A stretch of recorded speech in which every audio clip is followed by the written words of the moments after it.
Once upon a time, in the quiet mountains of New York, there lived a simple man named Rip Van Winkle. He was kind, gentle, and helpful to everyone except himself.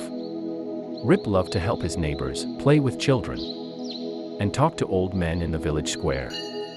But he hated work. He never wanted to farm or fix his home. His wife, Dame Van Winkle, was always angry at him. She shouted, "Rip, why can't you be more responsible?" But Rip only smiled and said, "There's always tomorrow." One evening, Rip took his dog Wolf and went deep into the mountains. The sun slowly disappeared, and the valley filled with fog. Suddenly, he heard a voice calling his name, Rip.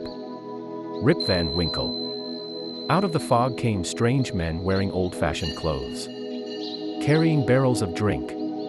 They asked Rip to help them carry it up the hill. Rip agreed, as always, ready to help others. When they reached the top, they began to play ninepins, a strange old game. The thunder echoed through the valley as the balls rolled down. Rip was tired, so he drank from the barrel. The drink was sweet and strong. He soon fell asleep. When he woke up, the world had changed. His gun was rusty, his beard long, and his dog was gone. Confused, Rip walked back to his village. But everything looked different, new faces, new houses. He went to his home, but it was broken and empty. He asked about his friends, but nobody knew them. "They're all dead," someone said. "Dead?" Rip whispered. "How long have I been asleep?" The people laughed and said, "Old man, the war is over. George Washington is our president now." Rip realized he had slept through the American Revolution, 20 long years. He became a strange figure in the village. An old man who told stories no one believed. Some said he was crazy, others said he had met spirits of the mountains. But Rip was happy. No wife, no work, just stories and peace. And so, the man who slept for 20 years became a legend, the symbol of time, change, and peace in a restless world. When Rip Van Winkle woke up to the new world, everything had changed. But deep inside, he was still the same man who had fallen asleep in the mountains 20 years ago. The village was busier now. Children didn't recognize him. The flag that once showed a king's face now carried stars and stripes. People spoke about liberty, freedom, and the revolution, words Rip didn't understand. He walked through the streets like a ghost. Every door he knocked on opened to strange faces. He searched for his wife, but she was gone. He found out that she had passed away years ago. Still angry at him till her last day. His house was broken, his fields were wild, and his dog Wolf was long dead. Rip sat on a fallen tree and sighed. The world moved on. Without me. The villagers, curious about this old man, gathered around him. He told them his story. How he met strange men in the mountains and slept for 20 years. Some laughed, others pitied him. But the children loved his tales.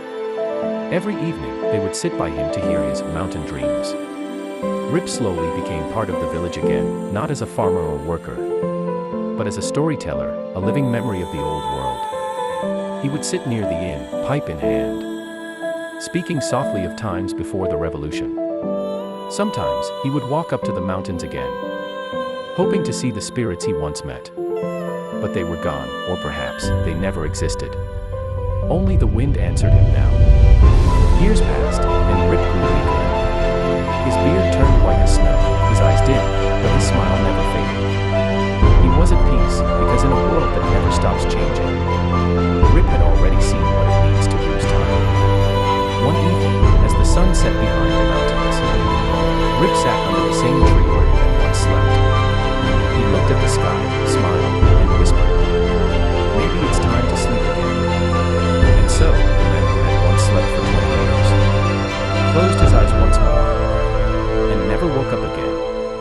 The villagers buried him near the river, where the sound of the water and wind forever whispered his name. Rip Van Winkle.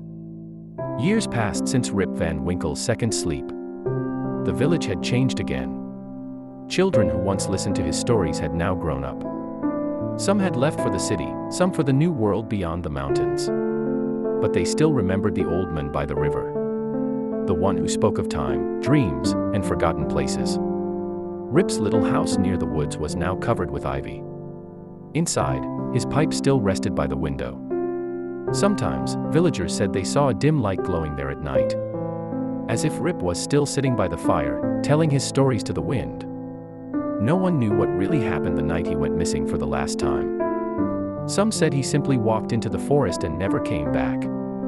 Others whispered that the ghostly men of the mountain had returned to take him away. But one thing was certain. The sound of ninepins was heard again on stormy nights. Thunder rolled across the hills. And the people of the valley would say, "Rip is playing again." As decades passed, the world forgot about him. New generations came, and old tales were replaced by new heroes. But in small corners of the Catskill Mountains, travelers still spoke of an old man who defied time. They said, if you walked deep into the woods at twilight, you might find an old figure sitting by a tree, his beard white as snow, eyes half closed, whispering softly, "Don't waste your time. It never comes back."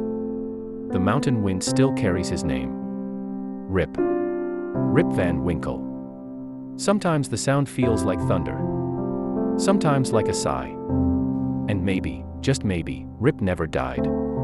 Maybe he became part of the forest itself.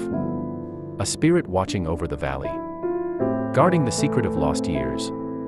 And so, the men who slept for 20 years became more than a story. He became a warning. A tale of time, laziness, and the strange peace that comes when you stop running after the world. Because in the end, Rip Van Winkle wasn't just a man who slept. He was a man who escaped.